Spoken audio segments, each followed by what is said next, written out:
Once when I was in 9th grade, I had to write a paper on a poem.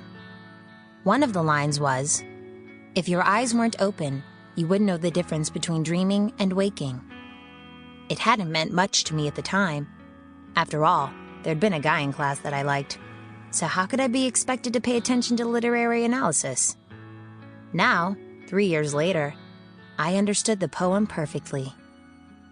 Because lately, my life really did seem like it was on the precipice of being a dream. There were days I thought I'd wake up and discover that recent events in my life hadn't actually happened. Surely I must be a princess in an enchanted sleep. Any day now, this dream, no, nightmare, would end, and I'd get my prince and happy ending. But there was no happy ending to be found, at least not in the foreseeable future. And my prince? Well, that was a long story. My prince had been turned into a vampire, a Strigoi to be specific. In my world, there are two kinds of vampires who exist in secrecy from humans. The Moroi are living vampires, good vampires who wield elemental magic and don't kill when seeking the blood they need to survive. Strigoi are undead vampires, immortal and twisted, who kill when they feed. Moroi are born. Strigoi are made, forcibly or by choice, through evil means.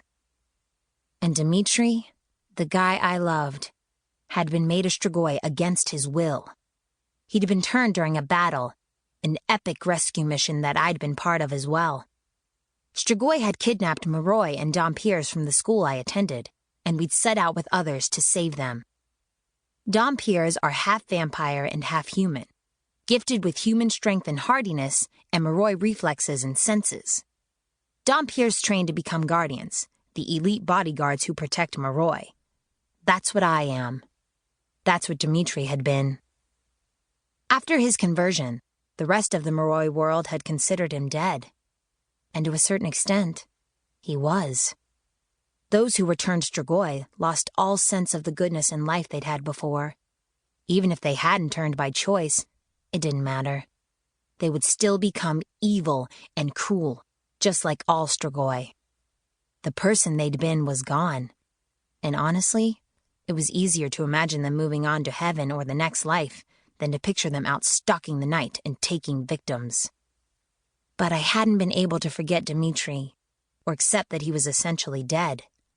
He was the man I loved, the man with whom I'd been so perfectly in sync that it was hard to know where I ended and he began. My heart refused to let him go. Even if he was technically a monster, he was still out there somewhere. I also hadn't forgotten a conversation he and I had once had. We'd both agreed that we'd rather be dead, truly dead, than walk the world as Strigoi. And once I'd had my mourning time for the goodness he'd lost, I'd decided I had to honor his wishes. Even if he no longer believed in them, I had to find him. I had to kill him and free his soul from that dark, unnatural state. I knew it was what the Dimitri I had loved would have wanted. Killing Strigoi isn't easy, though. They're insanely fast and strong. They have no mercy. I'd killed a number of them already. Pretty crazy for someone who was freshly 18. And I knew taking on Dimitri would be my greatest challenge, both physically and emotionally. In fact, the emotional consequences had kicked in as soon as I made my decision. Going after Dimitri had meant doing a few life-altering things, and that wasn't even counting the fact that fighting him could very likely result in the loss of my life. I was still in school, only a handful of months away from graduating and becoming a full-fledged guardian. Every day I stuck around at St. Vladimir's Academy, a remote protected school for Moroi and Dompiers, meant one more day was going by in which Dimitri was still out there, living in the state he'd never wanted. I loved him too much to allow that.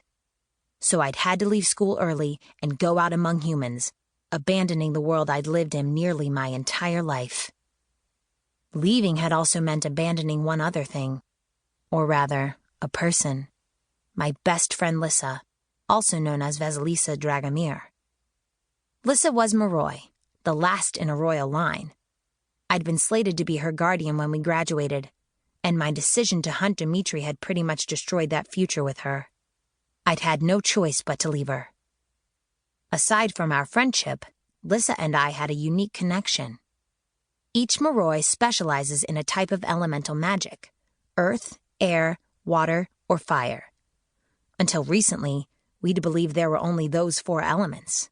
Then we discovered a 5th: spirit.